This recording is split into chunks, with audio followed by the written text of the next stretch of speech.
how are you? Welcome to my channel. My name is Ruth, and today, finally, I'm doing my no buy for 2025.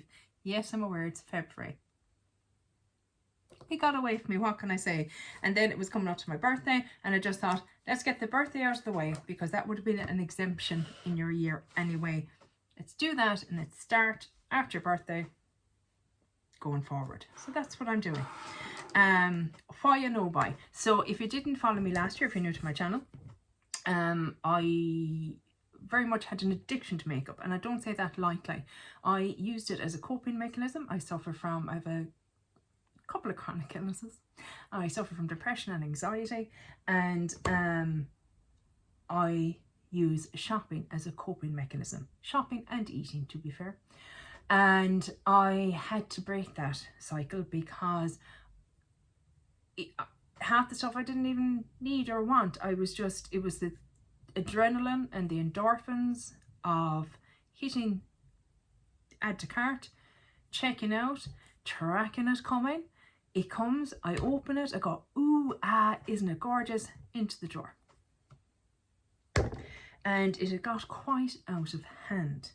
I did a series last year, I'll link the playlist below, and it was all about my hauls in review. So it kind of showed me what I bought, how much I spent, how much I decluttered, both amount and financially, how much I actually used up financially and products obviously, and how much I still have in my collection.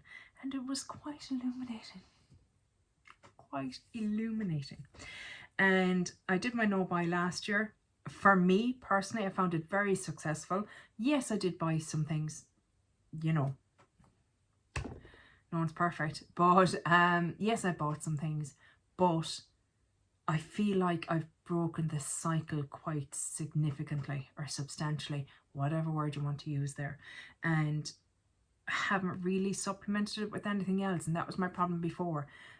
Once upon a time it was shoes, handbags, then it was clothes, then it was trainers, then it was makeup. For a long time it was makeup, because if you're like me and you're plus size, it's hard sometimes to find stuff to fit. Makeup always does. So yeah, it was a thing. So yeah, I feel I'm happy that I did it, and I want to keep going with it, because I feel like I'm at a place in my collection. Yes, it's larger than the normal person on the street, you know, yes. But I'm at a position now where I can say that 95% of my collection, I love opening my drawers and go, oh, I can't wait to use that, as opposed to either being just completely bamboozled by how much I had and not knowing what to choose, or putting stuff into projects that I didn't even necessarily like and was kind of like, oh, I don't even want to use it, so why move it on. And I found homes for everything, you know, apart from the few items that maybe went bad. It's the nature of having a large collection. Sometimes things go bad, and that's not good. You know, you want to get use out of what you spent your hard-earned money on. Or in my case, my poor husband's hard-earned money, bless his heart. But yeah, so we're continuing on with it again this year. So what are my rules, guidelines for myself? So February to June will be a replacement only no buy. So if I've completely run out of something like mascaras or brow mascara or brow pencils, you know, something like that, if I completely run out, I have nothing left in my collection, I can purchase. But I'm not purchasing something that I have a load of already in my collection that I can use in its place. For the 2 weeks of June, which is my 2 weeks in France, ferry is booked and I can't wait. But when I go to France, they have stores there that we don't have here, like Sephora. Yes, I can order Sephora online, but I'm a very tactile shopper. I love to touch, I love to see the packaging, I love to have a real look at the product. I love that part of it, you know. So, you know, even all the years that I did all the internet shopping, I didn't even get the enjoyment of, you know, going through and picking up products. So Kiko is another one. I love Kiko. They have stores all over the place in France for Kiko. So those kind of things that I can't do or get here, I allow myself for my 2 weeks in France. There will be a caveat. I'll get to that in a minute. But yeah, I'm not completely letting myself, you know, go fucking hog wild because I can't afford to for a start. But I can go and I can look, and if I see something I really want and love, I can buy it. Then from mid-June, when I get back to Black Friday, so all the way to November, I will be again on a replacement only no buy.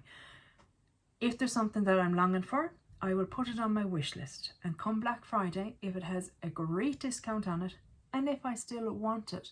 I did find last year stuff I put in my basket or wish list earlier in the year, once I got to Black Friday, had no desire for it anymore. The desire for it was gone. It was just a kind of a in the moment, oh, that's lovely, I'd love that. Gone. So there was very little bought at that time, which was fantastic. But the couple of items that did come in, I love and I'm really happy with. And then from Black Friday to the end of the year, again, back to replacement only, no buy. Now, my caveat.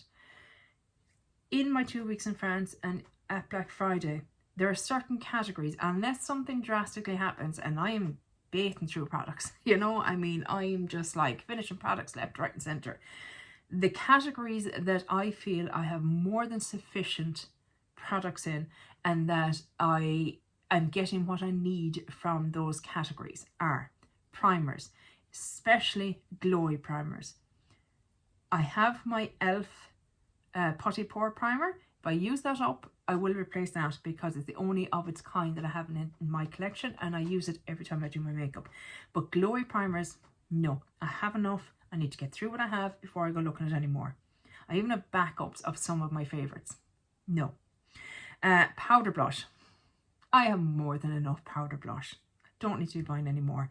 Cream bronzer. I don't have a lot in my collection. I've come to the realisation I don't like cream bronzer. Just not for me. I don't like how it works, whether I'm underpainting or overpainting or whatever. The only one that I absolutely loved was the one that was in my project pan last year. It was the XX Revolution Inspire. And if I come across that, I might consider purchasing because I did love it. It was lovely. In the summer, I felt I could nearly use it on its own with just like under eye concealer and, you know, a few little touch-ups here and there. But yeah, maybe that one. But no, other than that, no. Powder bronzer. I have enough powder bronzer there to do me till even in the coffin. They can use it on me in the coffin. There's that much there. Under eye correctors, I have 3 at the moment. Took me nearly 2 years to go through a tiny little pot. Don't need any more. Face palettes. I don't like them. I have 1 or 2 in my collection that I actually enjoy, and that's great, but I don't need to be purchasing anymore because it's just, there's always a shade or two, well, no, nearly always a shade or two that I just don't enjoy. They take up a lot of space, etc, etc. Don't need them. Eyeliners. I have a lot of eyeliners in lots of different colours. I don't need any more. Lipsticks. I have plenty of lipsticks in my collection. Whether it be traditional bullet lipsticks, hydrating lipsticks, liquid lipsticks, anything like that. Don't need it, not buying it. Lip gloss. I love lip gloss. It's one of my favourite parts of my collection, but I have a lot and I need to start working through what I have before they go bad and I have to dump them. And the last thing is setting spray. I've come to the conclusion I love the Urban Decay All Nighter Setting Spray. I have not found anything better. I need to stop looking. Why, when you have what you want? I bought 2 in the January sales, or since Steam's Day sales, I can't remember, but I bought the duo that every year goes on sale. Bought that. That's enough for 2 years for me. Don't need anything else. Even if I want like just a finishing mist, if you know what I mean, not setting, but just kind of meshing all the powders together. I have loads of facial mists that I use for my skincare and that. They work just the same. That's all I need. Unless it's something oily, then I won't be using it because it'll break down my makeup. But you know what I mean. So, having said all that, I do want to let you know what I got for my birthday. So I got a few little bits, nothing, not too much. Some was gifted to me, some I purchased myself. So let's get the gifted things first. So, my brother-in-law, I don't know if I'd be keeping this or not, but my brother-in-law very kindly gave me this little gift set from Luna Beauty. It's an Irish brand. and we have 2 lipsticks and a lip liner. They're very much kind of that 90s brownish look. I don't love the real brown look. I didn't even back in the 90s. I preferred a pinky brown look. So I don't know if I'd be keeping these or not, but it is nice to have something from an Irish brand. So there's the 3 of them there. Nice kind of vanilla-y scent. So I'll try them out. I will try them out and see what I think, if I can make them work. If not, I do know a home that they can go to. Also gifted to me, and gifted, it just so happened, it was a happy accident, shall we say. I decluttered my Adept Minka palette to Rebekah from Why, I think. I'll have her link below. And she had said, oh, the palette that got away. I said, look, it's not working out for me. I keep trying and force myself. Breaks my heart to let it go, but there's no point in it staying here. So I said, would you like it? And she was like, yeah, thanks very much. So she said in return, let me pick up something for you from here that maybe you can't get. And I was kind of like, I know it's grand. And she said, no, you know, I'd feel better. So I said, do you know what actually now? I said, I miss my darling Buxom lip plumping, full-on plumping lip cream in the shade Rose Julep, I should say. This is my hands down absolute favorite lip gloss. I love the formula, I love how it looks on the lips, and I adore the color. That's just me in a lip gloss. Love the smell. So I said, do you know what? Go on, so pick that up for me. She said, yeah, no bother. And she said, look, give me one other thing at least. And I said, well, okay. Do you know what I can't get over here? I can't get Buxom lip glosses either. We can't get them over here. I said, I cannot get the e.l.f. Halo Glow setting powder in the pink. It has never come out over here. Certainly not in Ireland. I don't think in Europe, because I've checked on sites and I have not seen it. And I've been mad to try it. And I know other brands have something similar, but I don't hear anyone really talking about them. I just thought, I'd love that. I'd love to try it out. I'm so excited because I love the original. I have the original and I adore it. I just think it is gorgeous. So yeah, I now have the pink one and I'm so excited. I do have it on, which I think I put it under this eye, and I have my Hourglass one under this eye. So, but yeah, very excited. Thrilled to finally have that in my collection. So thank you so much, Rebekah. Thank you. And it just so happened, because she wrote me this gorgeous little note. I was just like, oh, she's so sweet. And it was dated the 5th of February, which is my birthday. And I was just like, well, that just worked out well. She doesn't know that, but it worked out just lovely. I bought myself then a couple of bits. Why I bought 2 of these. See, this is Ruth all out. I bought myself 2 brown liquid liners. Now, the reason I bought this one, the Catrice Calligraph Artist Matte Liner in the shade Roasted Nuts. And the reason I bought this is because I have it in Tropical, I think it is, and I absolutely love it. It's the first time I've ever had a liquid liner that I've actually been able to use and enjoyed. So I thought, well, let's get that. But then, because that's sold inside in Primark or Pennies, they also had this. This is the PS Pro Eyeliner Felt Pen. Satin finish, and it doesn't say a shade, but it is brown. It's the same shade as the packaging, but this is metal. Like, there's great weight in it. It's like a dupe of, I feel like maybe Too Faced or something, because it's lovely. There's great weight to it, and I just thought, you know what, let's get that as well. So this is a bit of a lighter brown. There it is there. So it is slightly different, but not a whole lot. Typical Ruth. Couldn't just buy one. But yeah, so I bought the 2 of those. I also bought an eye primer. So I've been complaining for forever and a day that I cannot get an eye primer for my glittery, sparkly eyeshadows to adhere to, because the NYX glitter primer seemed to give me some sort of reaction. It didn't suit my eyelids.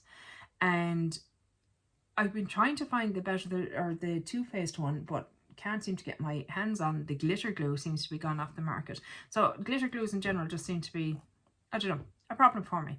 So Lorraine, I'm fairly certain it was Lorraine.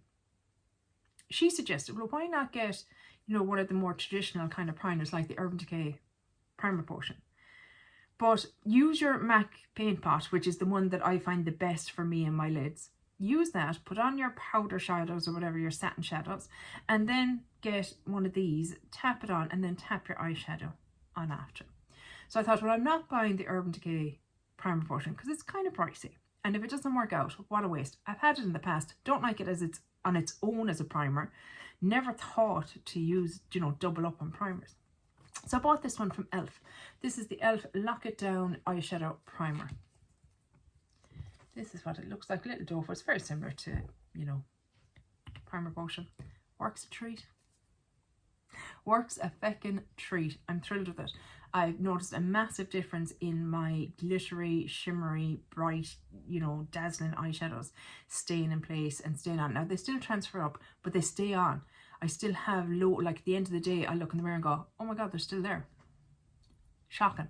So I'm thrilled. Thank you, Lorraine. I'm thrilled to bits. And then last, but by no means least, I treated myself to an eyeshadow palette. I've mentioned previously, I'm a huge fan of the Beauty Bay formula.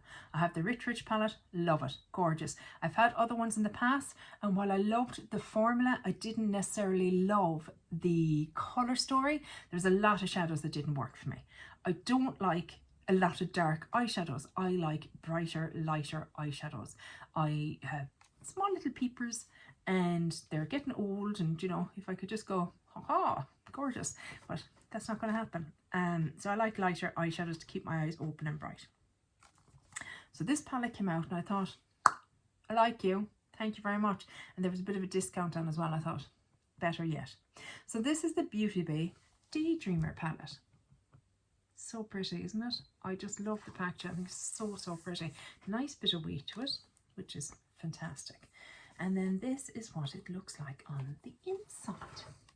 So as you can see, we've got a lot of very lighter tone. There's very few dark shades in this, and that just brings me a lot of joy. Yes, there's a little bit of repetition, this, or yeah. Do you know what I mean? They're variations of the same thing. Did you need them all? Probably not. Same with some of the shimmers, maybe you didn't need them all, but I just love it. I think it is so stinking pretty. I haven't used it yet. I feel like it's very much a springtime palette, so I'll probably roll it into my springtime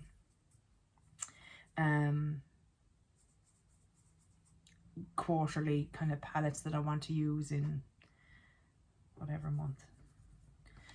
What I'm trying to say is every quarter I bring in 5 eyeshadow palettes that I want to use for the next quarter, so that's probably where that comes in. But like, these are so pretty. I love the Beauty Bay formula. It's not overly in your face, but it is very, like, that's just one swipe. They're very pretty. I always find the mattes so easy to work with. They never really give me a problem. Yeah. And it was the first one in a long time. I've seen other ones come and go, and I went, nah, I'm not, it's not going to work for me, whatever. This is the first one in a long time that I feel I get complete use out of, or at least 90% use out of. Like the ones previously, I mean,